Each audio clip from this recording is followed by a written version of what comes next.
आया? देखो मैंने जैसे ही पैर टिकाया और जैसे मैं ऊपर कर रहा हूँ, देखो ध्यान से देखना सभी लोग, 2 सेकंड रुक जाओ। देखो मैं जैसे ही पैर रख रहा हूँ, ऐसे टिकाया मैंने और जैसे ही ऊपर रख रहा हूँ, तो क्यों नहीं कर पा रहा हूँ बैलेंस? उसका रीजन है सेंटर ऑफ ग्रेविटी। क्या रीजन है? सेंटर ऑफ ग्रेविटी जो है एकदम इनलाइन नहीं है, जो भी सपोर्ट है उसके ऊपर सेंटर ऑफ ग्रेविटी जस्ट थोड़ा सा अलाइन है, वॉल के इधर आ रही है, इसलिए मैं कभी भी बैलेंस कर ही नहीं पाऊंगा। नहीं अब कर लेना बाद में। सर पिलर के साइड हो सकता है। हाँ वो वहां मैं करूंगा सर। जाओ नहीं अभी रुक जाओ, कल आंसर देना कर लेना, सिंपल है। जिसको आज मौका नहीं मिला है स्टार्ट करो, जिसको आज मौका नहीं मिला है कल आंसर दे देना और कर लेना, रोना गाना कोई नहीं करेगा। अब हम पढ़ रहे हैं सेंटर ऑफ ग्रेविटी। ऐसा क्यों हो रहा है? सेंटर ऑफ ग्रेविटी के कारण। ध्यान से समझना, सेंटर ऑफ ग्रेविटी किसी भी बॉडी का, किसी भी, जैसे मेरी बॉडी है, अब यहाँ पर एक काम करो, अरे ना वो डंडा लेकर आओ वहां से, वो जो वो रखा है ना बड़ा वाला, हाँ ये भी ले आओ। हाँ चलो ये ले आओ, आ जाओ ये तुम लोगों से उठेगा भी नहीं, आ जाओ जल्दी से। तो मेरे पास ये डंडा है। अब सीजी सेंटर ऑफ ग्रेविटी किसी भी बॉडी का वो पॉइंट होता है जिसमें हम पूरा बॉडी का वेट अज्यूम कर सकते हैं कि वो है, उसको सेंटर ऑफ मास बोलते हैं। जैसे सेंटर ऑफ ग्रेविटी और सेंटर ऑफ मास में थोड़ा सा डिफरेंस होता है, तो चुप बोलना नहीं है।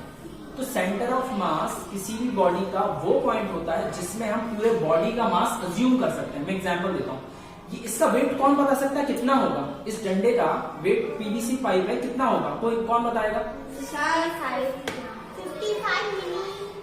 लगभग आधा किलो के आसपास होगा। हाँ या ना? अब आधा किलो वजन जो पूरी जगह पर फैला हुआ है वो हम एक पॉइंट पे मान सकते हैं कि पूरा का पूरा आधा किलो वजन है, और जिस पॉइंट पर हम अज्यूम करेंगे वही पॉइंट होता है सेंटर ऑफ मास। ठीक है, अब ये देखो, क्या ये वाला पॉइंट इस डंडे का हिस्सा है या नहीं? है ना?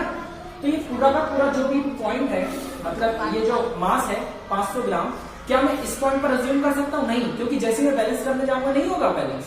समझ में आ रहा है? लेकिन अब देखो इसका सेंटर ऑफ मास एकदम सेंटर में, जैसे मैं सेंटर में करूंगा ना तो अपने आप बैलेंस हो जाएगा। ध्यान से देखना,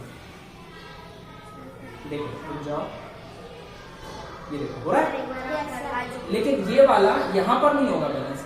अब असल में आप कभी भी उंगली रख लो, ये उंगली हमेशा सेंटर ऑफ मास पर ही जाकर रुकेगी। देखो कहीं से भी स्टार्ट करो, ये उंगली हमेशा कहां रुकेगी? सेंटर ऑफ मास पर। सभी को दिख रही है?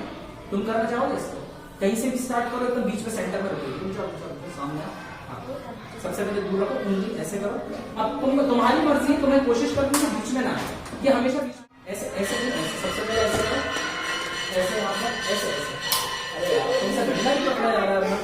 अब पास करो, हाँ धीरे धीरे पास करना, पास पास पास पास पास। तो हमें नहीं रुक जाओ, देखो ये हाँ आशु तुम्हें रखना, इनको बस सीधे में रखो, बैलेंस पैरेलल रखो। तुम्हें ये करना है कि इसको ना सेंटर में आने से रोकना हो, उंगलियां पास लेकर आओ, पास लेकर आओ, कोशिश करो कि सेंटर में ना आए। ये उंगली इससे सपोर्ट नहीं देना। हाँ देखो हमेशा सेंटर में आएगा क्योंकि इसका सेंटर ऑफ मास सेंटर में। ठीक है, अगर हम यहाँ पर कोई वजन रख दें तो इसका सेंटर ऑफ मास इधर शिफ्ट हो जाएगा। तो सेंटर ऑफ मास किसी भी ऑब्जेक्ट का वो पॉइंट होता है जहां पर हम उस पूरे ऑब्जेक्ट का मास कॉन्सेंट्रेटेड अज्यूम कर सकते हैं, उस पॉइंट को बोलते हैं सेंटर ऑफ मास। ठीक है, और वहां पर आपने देखा सेंटर ऑफ, देखो अब जैसे कि आप यहां से बैलेंस करने की कोशिश करोगे तो गिर जाएगा। यही हो रहा था वहां पर, आपका दीवार के पास सीजी मतलब सेंटर ऑफ मास जिसको हम बोलते हैं वो था नहीं। इसको आप ऐसे समझो, ये मान लो दीवार है, ठीक है, रुक जाओ भी, और ये कोई खड़ा हुआ है, इसने पैर से ऐसे करा, इसका सीजी जो आ रहा है इस वाले पॉइंट पर है, सेंटर ऑफ मास। ठीक है, और यहाँ पर लग रही है ग्रेविटी। ठीक है, तो ये टॉर्क डेवलप हो जाएगा, आप हमेशा गिर जाओगे। अगर इसको बैलेंस रहना है तो जहां पर सपोर्ट है उसी के ऊपर सीजी होनी चाहिए, तभी जाके कोई इंसान खड़ा रह पाएगा, अदरवाइज गिर जाएगा, अनबैलेंस हो जाएगा। समझ में आ रहा है? सभी को आया?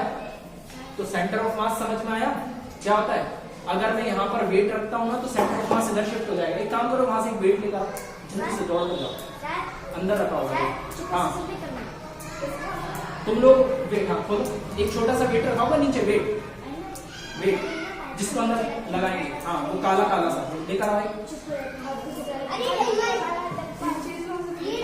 हाँ डंबल नहीं, हाँ ये लेकर आओ जल्दी से लेकर आओ। अब देखो जैसे मेरे पास 2.5 किलो का वेट है, जैसे 2.5 किलो का हाथ होता है। अब हम क्या करने वाले हैं, इस 2.5 किलो के वेट को इधर रख देंगे, ठीक है। अब देखो ये वेट, अब देखो बैलेंस हो जाएगा, हो रहा है। तो इसका मतलब ये इसका सेंटर ऑफ मास है, ये जो है इसका सेंटर ऑफ मास है। देखो ध्यान से, ये जो है, अरे यार ये तो नहीं है, तो ये इसका सेंटर ऑफ मास है, सभी को दिख रहा है। यहाँ पर देखो बैलेंस हो रहा है, वो इसीलिए लग रहा है क्योंकि यहाँ, हाँ अब देखो ये मेरे को लग रहा है गिर ना जाए।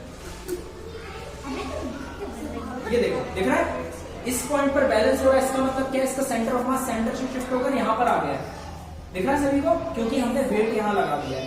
तो ये वो पॉइंट है जहां पर इस पूरे ऑब्जेक्ट का, क्योंकि अब ये डंबल भी इसी ऑब्जेक्ट का पार्ट है, हम अज्यूम कर सकते हैं कि ये वाले पॉइंट पर सेंटर ऑफ मास है। इस पूरे ऑब्जेक्ट का जो मास है वो इस पॉइंट पर कॉन्सेंट्रेटेड अज्यूम कर सकते हैं। तो इसी पॉइंट को कहा जाता है सेंटर ऑफ मास। समझ में आया?